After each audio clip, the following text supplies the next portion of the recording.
Olá, meu nome é Patrícia e esse é o terceiro vídeo da série sobre aldeídos, cetonas e derivados. Falaremos, nesse vídeo, sobre a adição de água e de álcoois à carbonila. Nucleófilos neutros também reagem com a carbonila. A água, por exemplo, pode atacar a carbonila levando a compostos que chamamos de hidratos ou 1,1-dióis, pois possuem dois grupos OH ligados ao mesmo carbono. Iniciemos pelo mecanismo básico. Ele é similar aos mecanismos dos quais já falamos nos vídeos anteriores. Consideremos primeiramente o meio neutro. Ocorre o ataque da água à carbonila, rompendo a ligação π.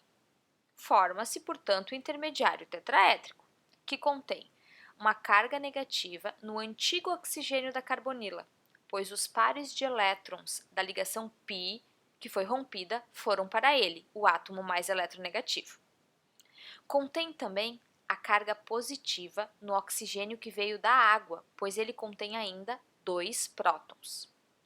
A reação é um equilíbrio e podemos representar a formação de uma outra espécie através de prototropismo, ou seja, uma troca de prótons dentro da mesma molécula.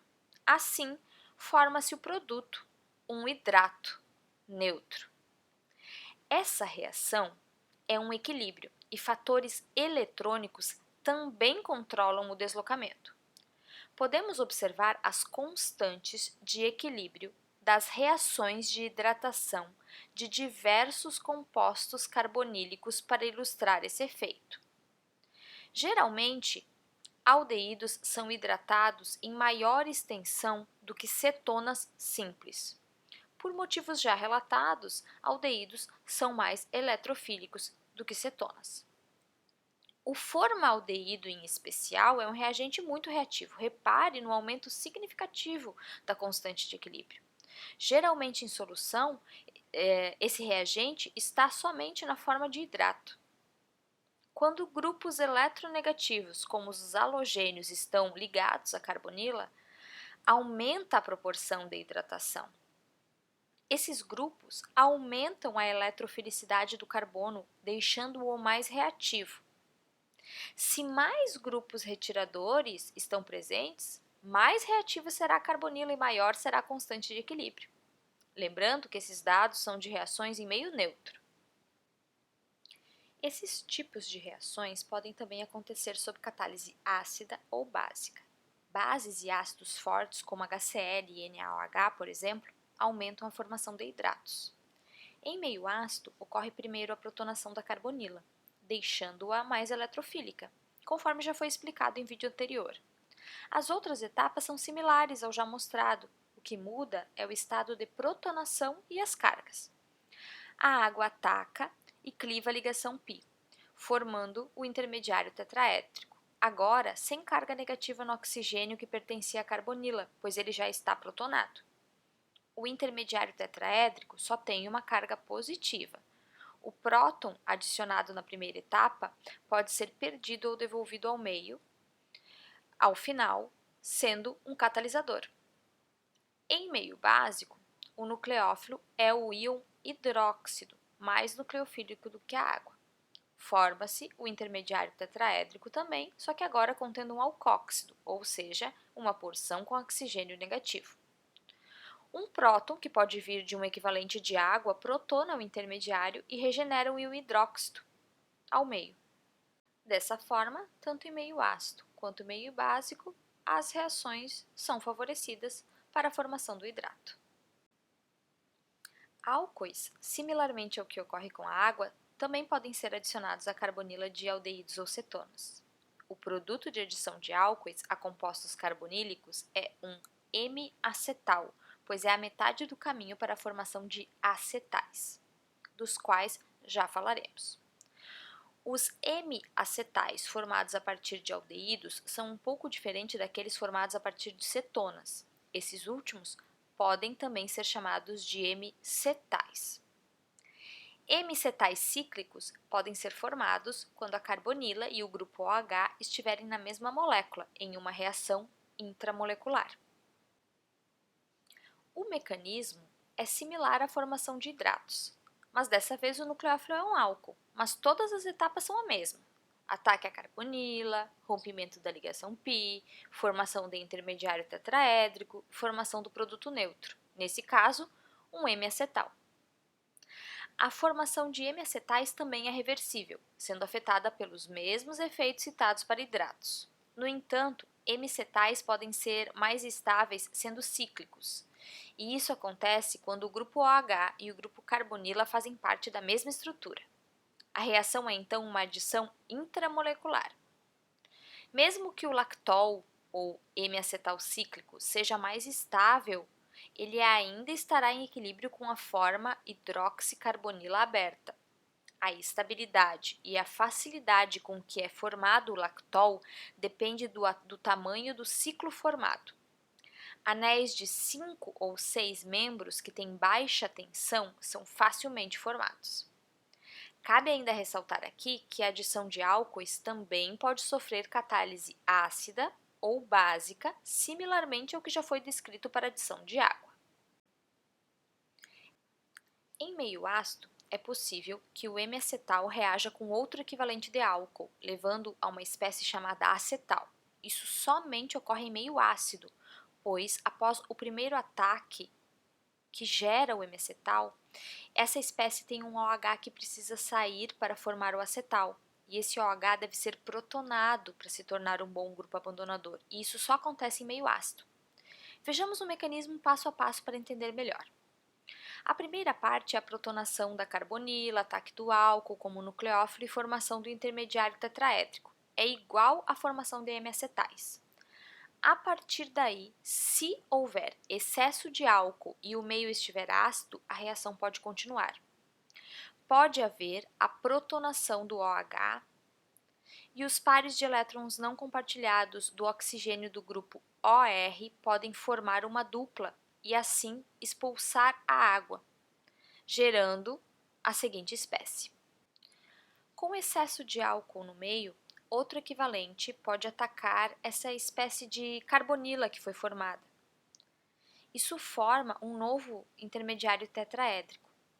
E por fim, após a perda do próton, restituindo o meio ácido, forma-se o acetal, que contém então dois grupos ORs ligados ao mesmo carbono, o antigo carbono da carbonila. A reação é um equilíbrio e é deslocada para a formação de acetal com excesso de álcool e ou remoção de água do meio, pois a água vai sendo eliminada como grupo abandonador.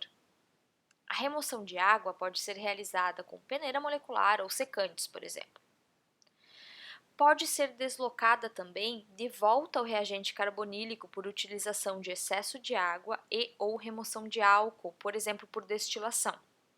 Em ambos os casos, o meio deve ser ácido para dar condições de eliminação dos grupos abandonadores.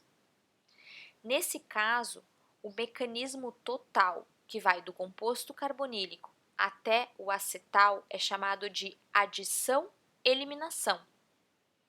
A eliminação é do oxigênio da carbonila que foi eliminado na forma de água. Conforme comentado, a reação de formação do acetal é reversível. A carbonila pode ser obtida a partir do acetal se for usado excesso de água em meio ácido, ou seja, se for realizada a hidrólise em meio ácido. Isso quer dizer que o acetal formado em meio ácido pode ser revertido ao composto carbonílico também em meio ácido, mas é estável em meio neutro ou básico. Sendo assim, acetais são utilizados como grupos protetores de carbonilas. Grupos protetores mascaram a reatividade de determinado grupo funcional quando não se deseja que esse reaja. Depois, pode-se realizar a desproteção, nesse caso, hidrólise em meio ácido. Principalmente dióis são utilizados para esse propósito, levando a acetais cíclicos. Vejamos um exemplo de utilização de acetais como grupos protetores. Nessa molécula, observa-se uma cetona e um éster. Seria possível realizar a redução da cetona ao álcool deixando o éster intacto, aplicando o reagente borohidreto de sódio, que é um agente redutor brando e não reage com carbonilas menos reativas, conforme já foi comentado em vídeos anteriores. No entanto, não é possível realizar a redução do éster na presença da cetona, deixando essa intacta. Ao usar um agente redutor mais forte, como hidreto de lítio e alumínio, as duas carbonilas são reduzidas. No entanto, aplicando esse mesmo agente redutor mais forte após a proteção da cetona na forma de acetal, a redução somente do éster é possível. Primeiro, realiza-se a proteção da cetona utilizando a metodologia que vimos há pouco, álcool e catálise ácida. Nesse exemplo, o ácido paratolueno sulfônico está sendo usado para garantir o meio ácido. É realizada também a remoção de água para deslocar o equilíbrio para o acetal. Como um diol foi utilizado como álcool nucleofílico, o acetal formado é cíclico. Esse é o mais usual mesmo, para a proteção de carbonilas. A proteção também poderia ocorrer no éster, mas se quantidade controlada de diol for utilizada, somente a carbonila mais reativa, nesse caso a cetona, é protegida. Após a etapa de proteção, a redução com agente redutor mais forte pode ser realizada. Assim ocorre a redução somente do éster, pois a cetona está mascarada, ou seja, não possui carbonila para ser reduzida. Por fim, pode ocorrer a etapa de desproteção, também em meio ácido, onde é utilizada água e pode ser destilado o álcool para deslocar o equilíbrio. A utilização de grupos protetores adiciona duas etapas a uma síntese, a proteção e a desproteção, mas às vezes é a única alternativa. A adição de tióis ou ditianas também pode ser utilizada e o mesmo raciocínio deve ser aplicado. Essa transformação é muito utilizada quando deseja-se realizar uma inversão de polaridade no carbono da carbonila de um aldeído. Esse raciocínio só vale para aldeídos. Vamos devagar para entender. Em um aldeído, esse hidrogênio não é ácido e o carbono da carbonila é eletrofílico. Sendo assim, podemos dizer que ele tem uma carga parcial positiva. Se alguma transformação fizer esse hidrogênio ficar ácido, o carbono da carbonila fica nucleofílico, pois com a saída do próton ele fica negativamente carregado. É isso que ocorre quando ditianas são usadas. Agora o hidrogênio é ácido e pode ser retirado, gerando um nucleófilo naquele carbono. Houve uma inversão de polaridade nesse carbono. Bases fortes devem ainda ser utilizadas para deixar esse carbono negativo com a saída do próton. A abstração desse próton não é algo muito trivial. A razão para a utilização de ditianas para realizar essa inversão de polaridade no lugar de dióis pode ser explicada lembrando que os tióis são mais ácidos, pK em torno de 11, do que álcoois, pK em torno de 16, devido à maior polarizabilidade do orbital que contém os elétrons não compartilhados. Os orbitais do enxofre são mais polarizáveis. Essa polarizabilidade parece afetar também a estabilidade desse ânion formado.